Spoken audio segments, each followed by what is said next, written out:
Bom, é, nós já estudamos sobre SOCIM, né? Vimos gerência de processo do SOCIM. Nessa aula a gente vai ver como a gerência do processador. Então nós estudamos, né, que o sistema operacional trabalha com processos pai. Processos pai criam threads filhas, né? E os processos pais gerenciam as threads filhas que são executadas. Então as threads filhas são escalonadas. Agora, qual que é a política de escalonamento dos processos na CPU? O que é escalonar um processo na CPU? Escalonar um processo na CPU é colocar esse processo em estado de execução, né? A gente estudou que o processo pode ter os estados de ele vai ser iniciado, ou seja, quando o PCB é criado, aí ele cria a thread filha de um processo aí de iniciado, ele vai para pronto para ser escalonado, ou seja, para ser colocado em execução. Depois que ele é colocado em execução, ele pode voltar para pronto porque o time slice dele acabou, ou ele pode ir ser terminado porque ele liberou, tem que liberar os recursos dele, ou ele vai para espera porque ele está esperando algum recurso disponível, tá? Ou depois que ele está em estado de espera, quando ele recebe a resposta do evento externo, ele vai para o estado de pronto para ser escalonado, para saber quando é que ele vai ser carregado. Nós temos processos de I/O bound, processos de CPU bound. Processos de I/O bound são processos que usam CPU bound, são processos que utilizam tempo CPU. Processos de I/O bound são processos que utilizam mais tempo de periféricos. Então, o ideal é que eu tenha mais processos de CPU bound e menos processos de I/O bound, porque o CPU bound vai manter a CPU mais ocupada, né? Quando a partir do momento em que eu crio os processos, né, e eu tenho concorrência por um determinado recurso, eu tenho condição de corrida, ou seja, quando dois ou mais processos concorrem pelo mesmo recurso e a ordem de execução pode gerar inconsistência de dados, aí eu vou implementar a exclusão mútua. Aí, quando eu implemento exclusão mútua, né, condição de corrida, então os processos que estão correndo por uma região crítica, que é o evento compartilhado, eu implemento a exclusão mútua. Quando eu implemento a exclusão mútua, eu posso ter deadlock ou posso ter live lock. Deadlock é quando a região crítica está disponível, mas nenhum processo, melhor, nem quando a região crítica está disponível. Quando a região crítica não está sendo acessada por ninguém e ninguém consegue acessar a região crítica, seja porque ela está travada, seja porque o processo não fez o protocolo de saída, né? Então ela está lá, não tem ninguém acessando, ninguém consegue acessar, é deadlock. O live lock é quando apenas um único processo não consegue acessar a região crítica. Então ele entra estável, ou seja, ele morre de fome. Então, baseado nisso, a gente vai estudar um pouco de gerência do processador com o SOCIM. Então, né, a gente já explicou sobre isso. Quando eu abro o Socinho, eu tenho essas três janelas, que é o console, né? Aqui vai mostrar para mim os processos que estão criados, aqui vai mostrar o processo, o estado dos processos, a troca de estado do processo, e aqui vai mostrar para mim a memória. Então, é isso aqui, né? Tem essas, né, os janelas aqui e tal. Então, agora, o que que eu vou fazer? Eu vou fazer o gerenciamento de processo, né? Então, eu vou escolher aqui o gerenciamento do processador. O que que eu vou fazer? Eu vou colocar aqui, entrar em opções, parâmetros do sistema. No processador, eu vou colocar escalonamento circular, né? Olha lá, escalonamento circular e tal. E eu vou, escalonamento circular, já está aqui, ok, bacana, já fiz isso, ok? Então, o que que eu vou fazer agora? Eu vou fazer o exercício só para me testar. O que que eu vou fazer? Eu vou criar dois processos CPU bound com a mesma prioridade, ok? Então, vou lá, criar processo, vou colocar processo 1 com a mesma prioridade 0, depois vou lá, crio um outro processo, o vermelho, com a prioridade da CPU. Então, estou vendo aqui, ó, que eles, é, é, como são dois processos de CPU, né? É, é porque ele não achou aquela página na memória, né? Agora eles estão toda execução, porque ele já preencheu, porque eu coloquei ele para prioridade circular. Vamos parar aqui. Ele costuma dar isso, tá? Eu tenho que entrar então e matar o processo, tá?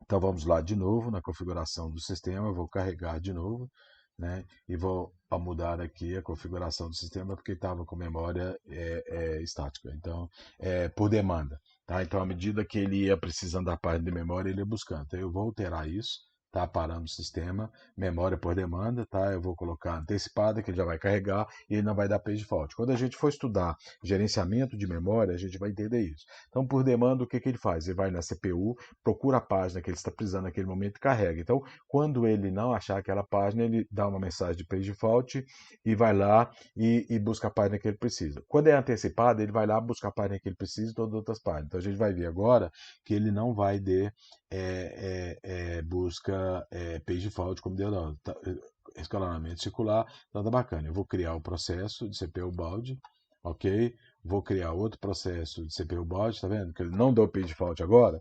Por quê? Porque agora ele já foi lá e carregou os 5 frames que ele tinha carregado, outra vez não tem.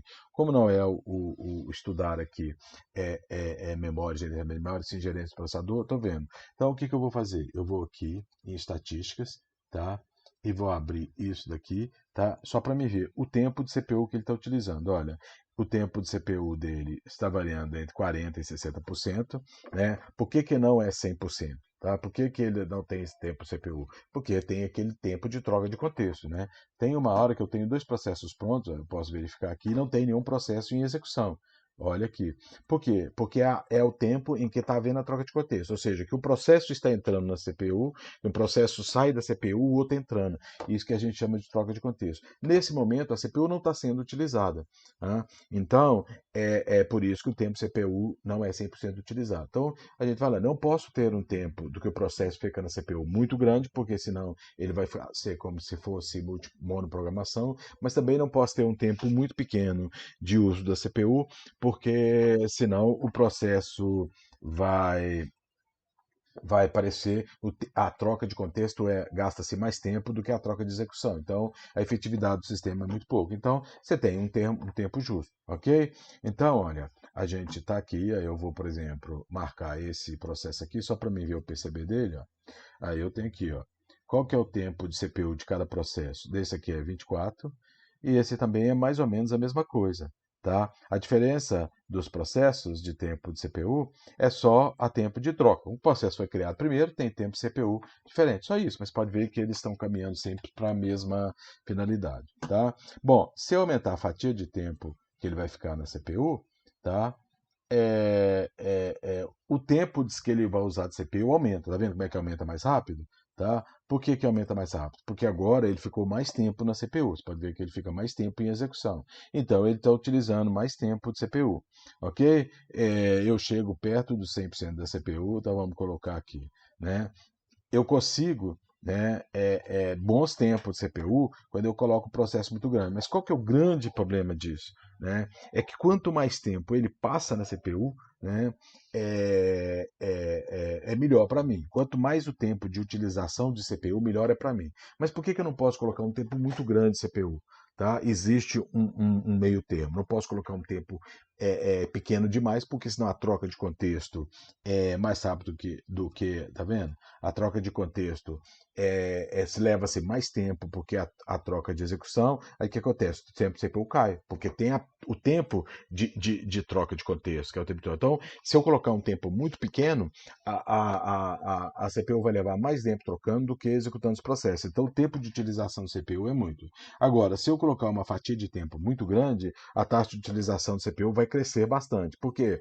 Porque a troca de contexto vai ser muito pequena com relação à troca do tempo ao uso do CPU processo. Mas então bacana, Marcão. Então o ideal é eu ter o máximo de tempo possível para o processo. Não, porque se eu fizer isso, o meu sistema vai ficar monoprogramável e não multiprogramável.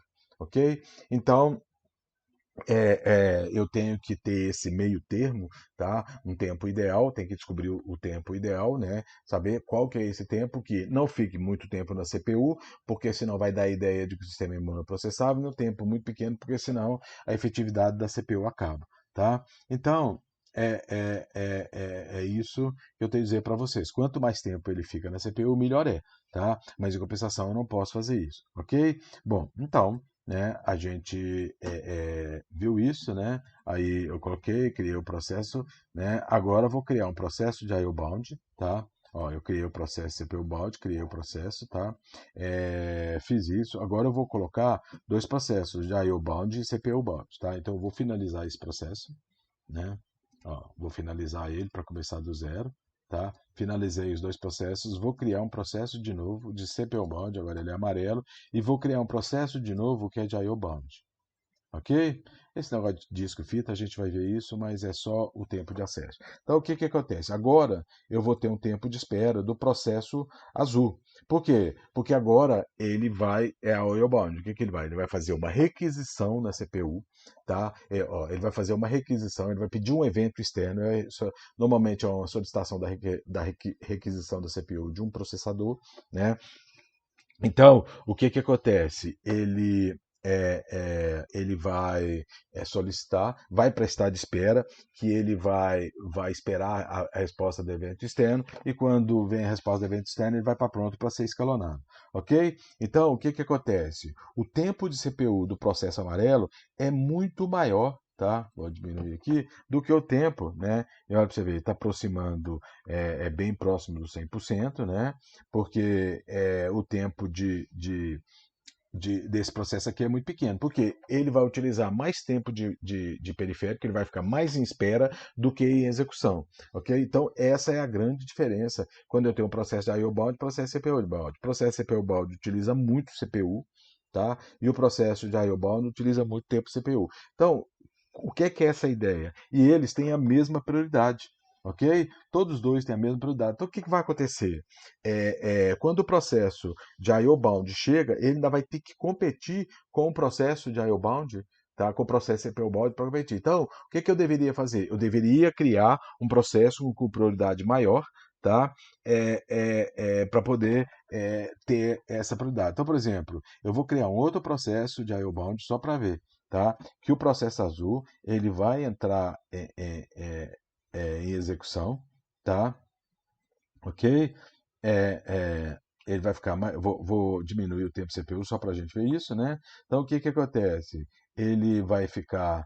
Esse processo de Oilbound, eu criei errado, desculpa, vou finalizar ele para vocês verem que ele vai concorrer, né? Então, vou criar um processo agora de I/O Bound só para a gente ver que ele vai concorrer com os três processos. Ó, tem dois processos, né? Amarelo. Ele vai chegar, vai entrar na lista, vai ter que esperar o processo que está na frente dele para ser executado, para depois ele ser executado.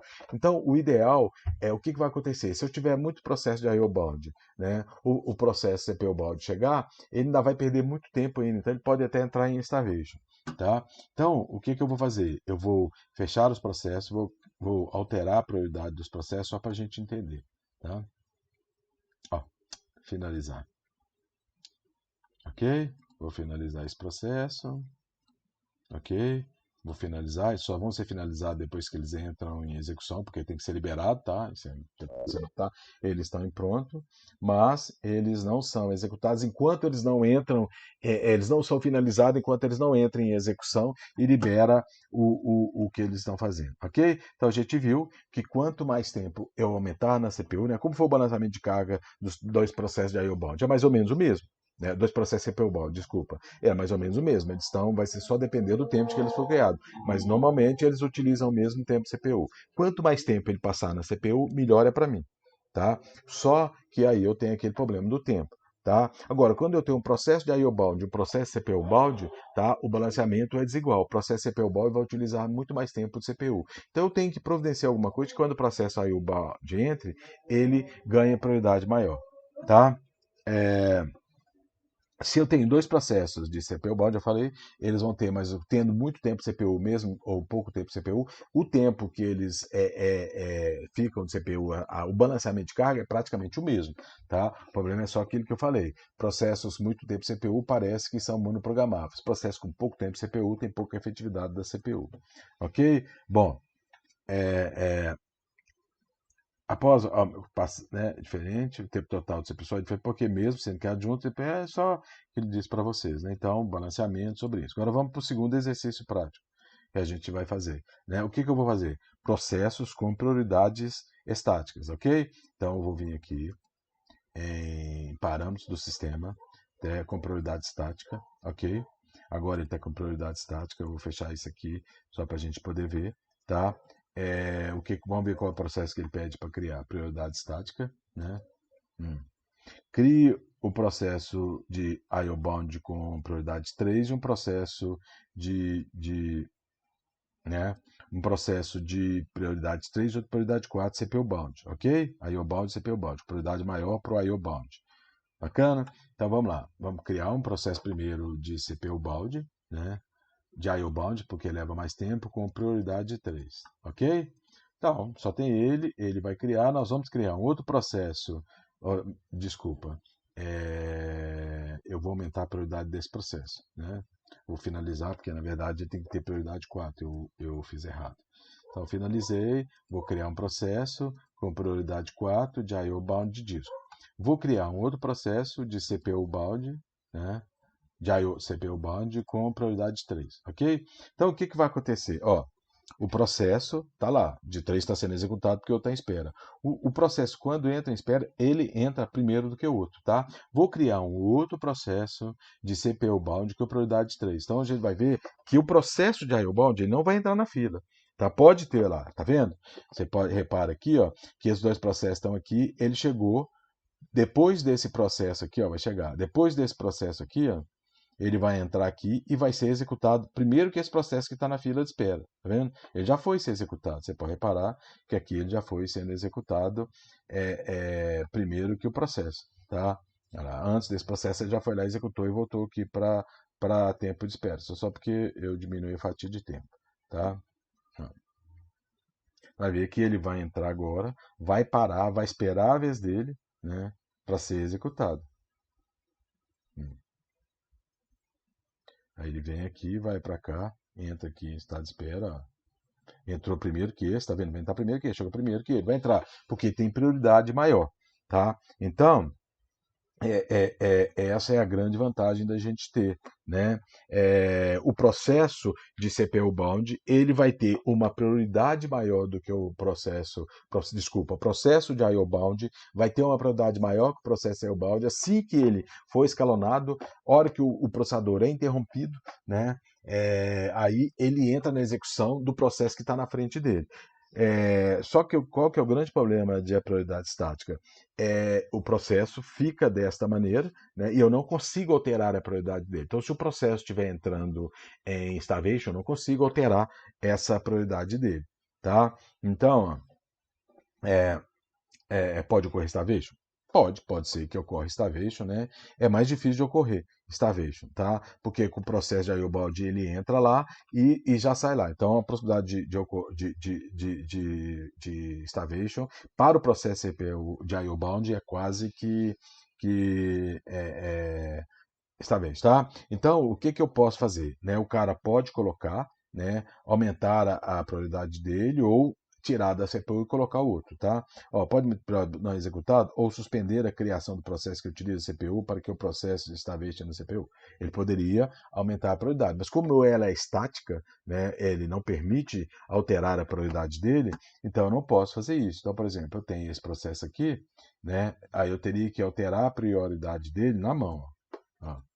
Porque ele não altera no sistema. Então eu posso fazer isso, colocar um processo com prioridade maior. Ok? Então, vamos alterar a prioridade dele aqui, né? Só que eu tenho que fazer isto na mão, tá? O próprio sistema não pode fazer isso, né? Agora, isso aqui é interessante, olha, no escalonamento com prioridade circular, caso todos os processos sejam criados com a mesma prioridade, qual o benefício sobre o escalamento circular? Nenhum. Né? Porque com a prioridade estática, a prioridade dele não varia. Então, só varia, por exemplo, eu chego aqui, ó, né? Vamos lá, eu vou chegar aqui e vou alterar a prioridade desse processo, né? Prioridade, vou passar ela para 3, ok? Ó. Então, o que acontece? Ele vai entrar aqui, quando ele acabar agora, ele vai entrar na fila. Então, é a mesma coisa. É como se eu criasse um processo de espera circular ou um processo com prioridade 3, mas que vai entrar lá. Todos os processos vão ter o mesmo tratamento e tal. Não vai ter diferença. tá? Prioridade estática se tiver a minha prioridade. Só tem finalidade utilizar a prioridade estática se eu for falar que todo o processo de I/O bound vai ter uma prioridade maior que o processo CPU bound. Exatamente para fazer isso. Ou então um processo que eu queira que ele tenha uma prioridade maior desde o princípio. Olha, esse processo aqui é importante.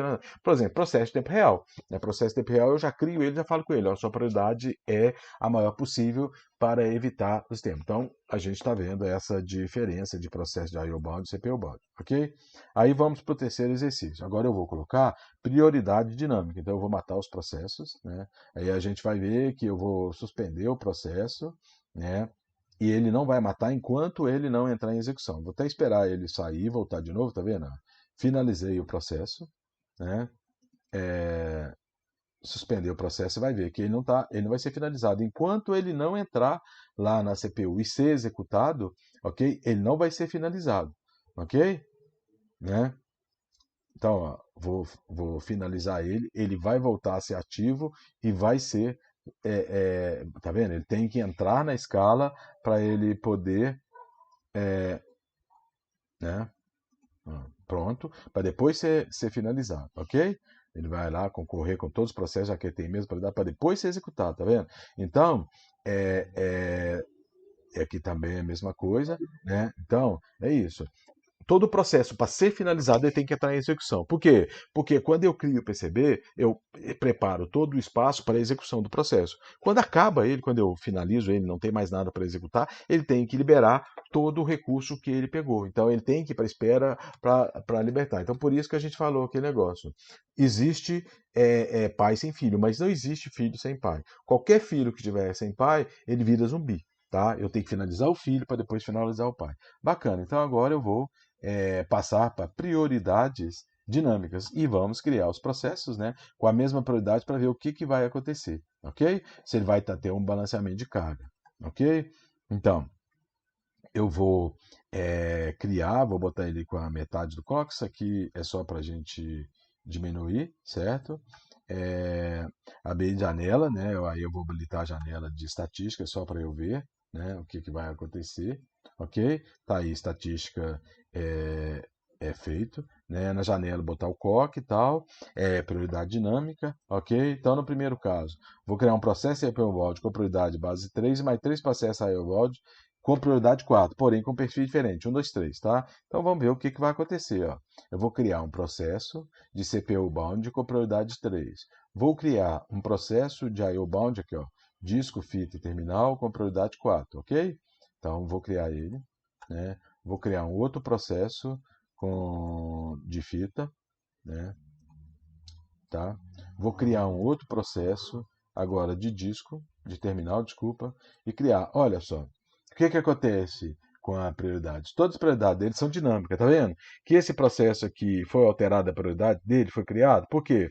Porque ele chegou aqui, ele tem que estar, esse processo é de I/O bound, né? Aí ele vai entrar, talvez ele entre em starvation, o que o sistema faz? Aumenta a prioridade dele, tá? Para ele poder ser executado primeiro que esse processo aqui, ok?